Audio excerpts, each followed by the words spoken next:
The Yoshino cherry trees at the Tidal Basin have reached the last stage before peak bloom, Puffy White blossom. Washington, the iconic cherry blossoms are continuing their journey toward peak bloom, officially reaching stage 5, or Puffy White blossoms, March 23, 2025, according to the National Park Service. The blooming process began with stage 1 on March 11, followed by stage 2 on March 16, and quickly progressed to stage 3 by March 19, and stage 4 coming just a day later on March 20. Stage 5's Puffy White blossom is the final stage before peak bloom arrives.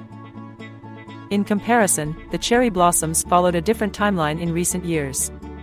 Last year, stage 1 started on March 2, while in 2023, budding began as early as February 23, with stage 3 occurring by March 7 and peak bloom arriving on March 23. 6 NPS cherry blossom stages. NPS estimates that DC's cherry blossoms will reach peak bloom between March 28 to 31 this year.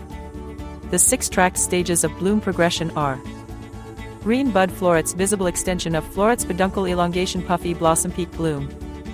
To predict peak bloom, the NPS closely monitors indicator trees, which bloom ahead of the rest. Experts rely on temperature trends, historical records, and real-time observations to refine their estimates. However, predicting peak bloom remains a challenge, with timing sometimes shifting unexpectedly, such as in 2021, when peak bloom arrived a week earlier than forecasted. Weather's impact on blooming. Weather conditions play a crucial role in the cherry blossom's development. Warm temperatures accelerate blooming, while cold snaps slow it down.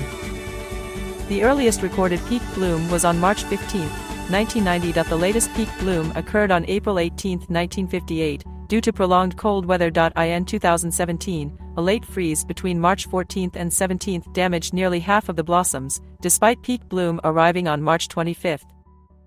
Where to see the blossoms? The obvious spot to see DC's cherry blossom trees is around the Tidal Basin. However, with more than 1 million visitors expected for peak bloom, it can get crowded. It's not the only place to see cherry blossoms in DC, however. Here are some other places to see the district's blooming tradition. As DC inches closer to peak bloom, all eyes will be on the Tidal Basin, where these delicate flowers transform the city into a breathtaking springtime spectacle.